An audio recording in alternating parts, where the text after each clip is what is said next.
So the Western Cape High Court this week ordered Public Enterprises Minister Pravin Gordhan and the department to disclose confidential documents linked to the sale of South African Airways. Gordhan and the department have been ordered to furnish those documents and hand them over at least, or share them with Toto Investment Holdings. Now, this relates to the sale of 51% of South African Airways, which has been rather controversial in recent months. Suspended Public Enterprises Director General Kgathatso Tlhakudi, meanwhile, has accused the minister of wrongdoing in the sale of SOEs in the country in the Labour Court. The DA says it's not surprised by the allegations against the minister. He and Tlhakudi are in a legal battle after the DG was suspended. Let's talk about this then with Alfred, member of the Democratic Alliance, who's also in Parliament responsible for issues related to the SOEs and public enterprises. A very good afternoon to you, Mr. Lees. Thank you for your time today. Just why weren't you surprised to hear the allegations by the DG against the minister? Well, it's not a surprise given the veil of secrecy surrounding the Kgathatso SAA deal that MinisterGordhan has drawn for over a year. We have tried over and over and again to establish the process that was followed, to identify the preferred bidder and the details of the agreement. And really there doesn't seem to be any particular reason why these should be kept a secret. In fact, there's very good reason why they should be made public so that there can be some reassurance. So the fact that they've been kept a secret seems to indicate that there's something amiss there. So in that sense, it's then not a surprise that an insider like Tlhakudi has raised an alarm about there being issues that weren't properly dealt with. Right. So that's basically what it is. I think it's worth just clarifying for our viewers who may not have been keeping up to date with all the moving parts around the SAA situation and public enterprises. As things stand, the issue of Toto Investments and the sale to Kgathatso is separate from the legal battle between the minister and the DG. That's to do with allegations that the DG ignored advice from a panel in the appointment of a security manager. But given the allegations made by the DG and the fact that the High Court has now said the minister must share with Toto some of the confidential detail around the sale of SAA, do you think that disclosure will be able to help us in some way get a sense of whether or not there has indeed been impropriety or something more sinister that's gone on here? Yeah, I really don't believe that there's something really sinister, but of course, I mean, we can never tell in these things because Pravin Gordhan has been a man of some integrity, and we respect him for that.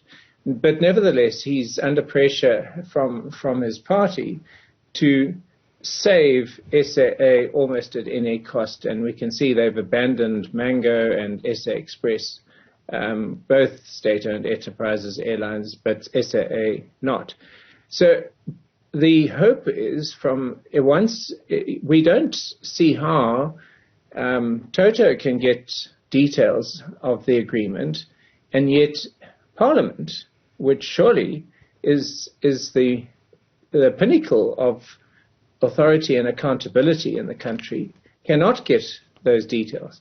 So we really do hope that Minister Gordhan will now relent, given that he's being forced by the courts to give details to Toto, that he will respond to our requests positively rather than with the obfuscation and refusals that we've seen over the past, it's more than a year now, 16 months since he announced the deal.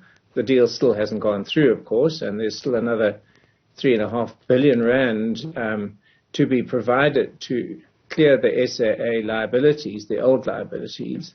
So, you know, the buyers are getting 51% of SAA, which has considerable assets and routes and properties and so on, but absolutely no liabilities. So one of the concerns we've always had about this deal is that the buyer is getting a really very good deal. Sorry. Pardon me, sir. You referred to the minister as a man of integrity, I think, just a few moments ago.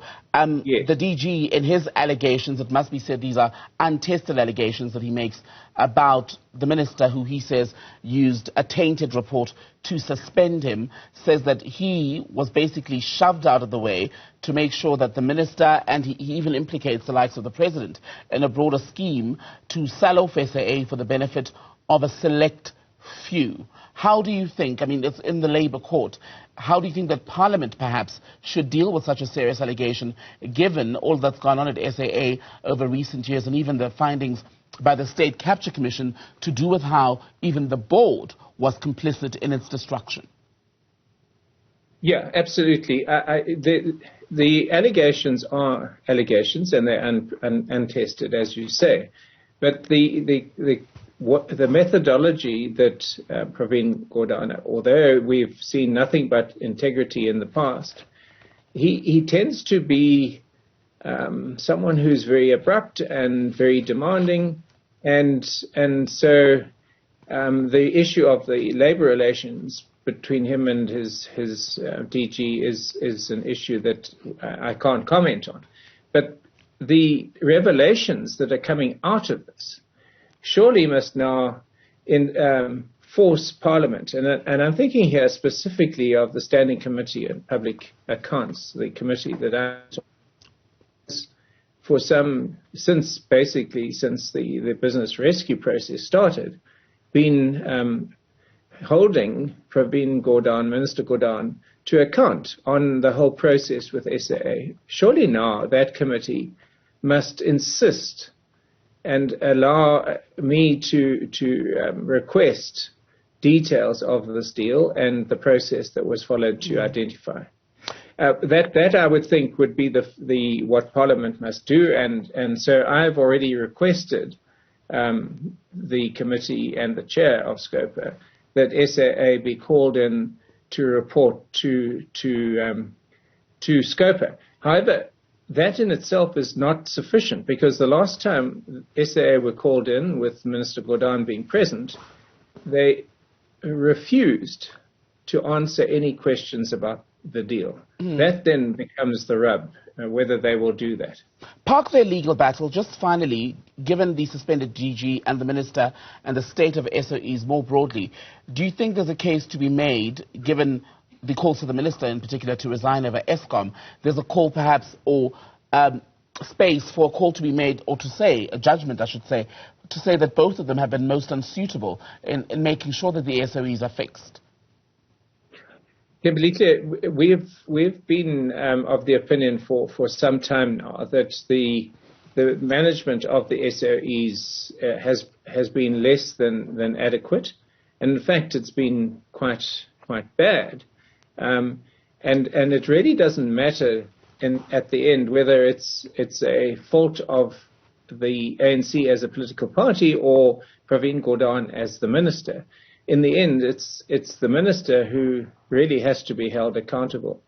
And so there really does need to be someone put into this very, very important position who fully understands businesses, is not politically interfered with by the government of the ANC, and allowed to make these SOEs work as profitable institutions, providing the full services that they're required to provide. Right. And if they can't, and our view is that this applies to SAA must be shut down, liquidated. The government has no reason to be running an airline when the market is so well serviced by private enterprise. We don't need a public-owned airline. The SAA brand is a good brand. It can be sold off and can continue, but not in the hands of any government. Please, it's Tim Begile, by the way, but thank you for speaking. Oh, Ngiyaxolisa, Tembegile. Thank you.